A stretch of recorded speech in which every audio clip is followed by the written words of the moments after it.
बिस्मिल्लाहिर्रहमानिर्रहीम। Islamic leader के मुअज़्ज़ज़ नाज़रीन इकराम, अस्सलामु अलैकुम।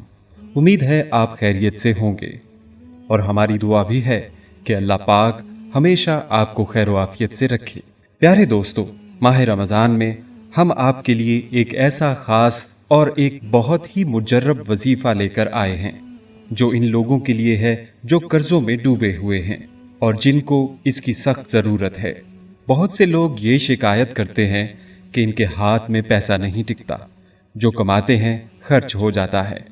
गोया ऐसे लोगों के रिज्क में बरकत नहीं पाई जाती। इस मसला में मुब्तला अफराद रोज़ाना रिज्क व रोज़गार के लिए माह रमज़ान में ये मुजर्रब अमल लाज़मी करें और अपनी ज़िंदगी में ही अनोखे कमालात देखें। तो दोस्तों, आज की वीडियो में रिज्क व रोज़गार के लिए मुजर्रब अमल बताते हैं। मुजर्रब अमल बताने से पहले अल्लाह वालों का रिज्क से मुतल्लिक एक सबक आमोज किस्सा बताऊंगा कि अल्लाह वालों के हदिया की बरकत भी इंसान के रिज्क में वुसअत का जरिया बन जाता है। जैसा कि हजरत जुनैद बगदादी रहमतुल्लाह अलैह का एक मुरीद बड़ा परेशान होकर कहने लगा, हजरत, हज का इरादा है लेकिन कुछ भी पास नहीं। फरमाया, हज पर जाओ और मेरी तरफ से ये दिनार लेकर जाओ।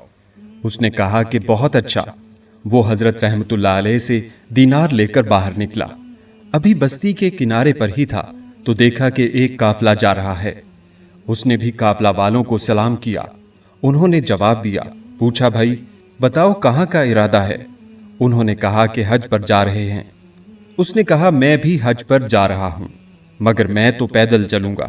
वो कहने लगा कि एक आदमी ने हमारे साथ जाना था, वो बीमार हो गया जिसकी वजह से वो पीछे रह गया है। इसका ऊंट खाली है, आप इस पर सवार हो जाइए। ये शख्स ऊंट पर बैठ गया। अब जहां काफले वाले रुकते और खाना पकाते, इसको मेहमान समझकर साथ खिलाते। पूरा हज का सफर इसी तरह तय किया।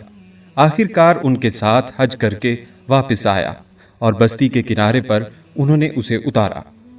इसको कहीं भी खर्च करने की जरूरत पेश न आई। शेख की खिदमत में हाजिर हुआ। कहने लगा, हजरत, अजीब हज किया। मैं तो मेहमान ही बनकर फिरता रहा और अब यहां पहुंच गया हूं। हजरत ने फरमाया कि तुम्हारा कुछ खर्च हुआ? अर्ज किया कि कुछ भी खर्च नहीं हुआ। फरमाने लगे कि मेरा दिनार वापस कर दो। अल्लाह वालों का एक दिनार भी खर्च नहीं होता। बरकत ऐसी होती है कि अल्लाह ताला इस दिनार को खर्च ही नहीं होने देता। ये माल में बरकत थी जो अल्लाह ताला ने अता फरमा दी थी।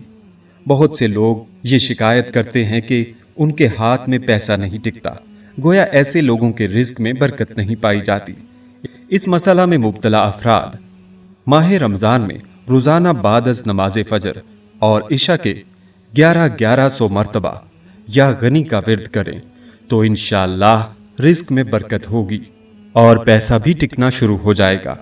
ये मुजर्रब वजीफा है और रिज्क में बंदिश खत्म करने का बेहतरीन इलाज है।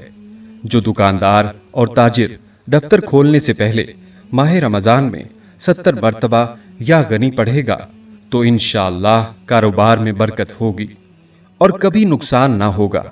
माह रमज़ान के तीसरे अशरे में 19,000 मरतबा इस इस्म पाक या गनी का विर्द करना और हमेशा इस अमल को जारी रखना इंसान को गैब से तवंगर और दौलत वाला बना देता है। ये बड़ा मुजर्रब अमल है।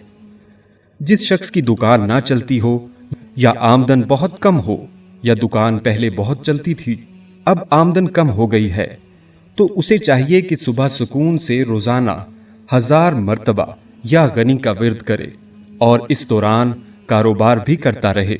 इंशाअल्लाह बहुत जल्द कारोबार में तरक्की होगी। इस्लामिक लीडर के प्यारे दोस्तों, जब हम किसी से कर्ज लेते हैं, कर्ज लेने वाले से हम वादा करते हैं कि इतनी देर तक हम कर्ज लौटा देंगे, तो आप कोशिश किया करें कि जो मुद्दत मुकर्रर की होती है इसके दौरानिए के अंदर अंदर आप उस कर्ज को लौटा दें। लेकिन कर्ज देने की जब बारी होती है तो कर्ज हमसे लेट हो जाता है, जिसकी बदौलत काफी परेशानियां वजूद में आती हैं। बाज़-औक़ात ऐसा भी होता है कि बात लड़ाई झगड़े तक पहुंच जाती है। इसके साथ जो कर्ज देने वाला होता है उसे भी चाहिए कि सब्र व तहम्मुल से काम ले, क्योंकि आप जब किसी को कर्ज देते हैं तो आपको पता होना चाहिए कि इससे आपको सिर्फ दुनियावी फायदा नहीं होता, इससे एक दूसरे के दिल में एतबार बढ़ेगा। और इसके साथ साथ जब आप कर्ज अदा करेंगे, जब तक मकरूज के पास रहेगा, इतने ही दिन आपको इस कर्ज के बराबर सवाब मिलता रहेगा। यानी कि जब आप किसी को कर्ज देते हैं और जब तक वो लेने वाला कर्ज आपको कर्ज अदा नहीं करता, तब तक आपके नामा अमाल में सवाब लिख दिया जाता है। इसलिए आप भी सब्र से काम लिया करें। जब हम किसी से कर्ज लेते हैं और मरने से पहले उसको अदा ना किया जाए तो ये एक बहुत बड़ा बोझ हो जाता है, जिसका हमको आखिरत में हिसाब देना पड़ेगा। इसलिए बेहतर है कि आप ऐसे काम ही ना करो कि आपको कर्ज लेने की ज़रूरत पड़े।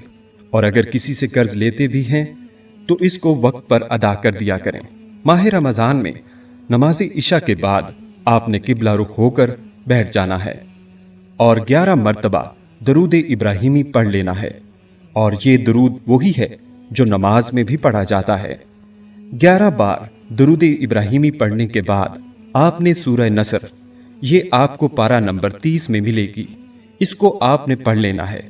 आपने इस सूरा को पढ़ना है 41 मरतबा। आपने इशा की ही नमाज के बाद पढ़ना है। और जब आप ये वजीफा करें तो इसको आपने माह रमज़ान के तीसरे अशरे में रोज़ाना की नीयत से आपने ये अमल शुरू करना है। इशा की नमाज के बाद 41 मरतबा ये सूरा पढ़नी है और अव्वल आखिर 11 मरतबा दुरूद इब्राहिमी पढ़ लेना है। तो इंशाअल्लाह जब आप ये वजीफा करेंगे, इस अमल की बरकत से आपके सर से जितना भी कर्ज होगा इंशाअल्लाह इस अमल से अदा हो जाएगा। तो नाजरीन, ये आज का वजीफा था जो आपको बताना था। इस वजीफे की हर किसी को इजाजत है, किसी से इजाजत लेने की जरूरत नहीं।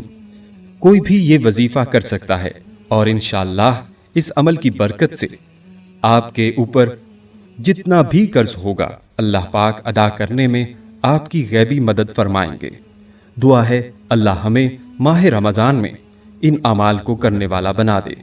अस्सलामु अलैकुम व रहमतुल्लाहि व बरकातुहू।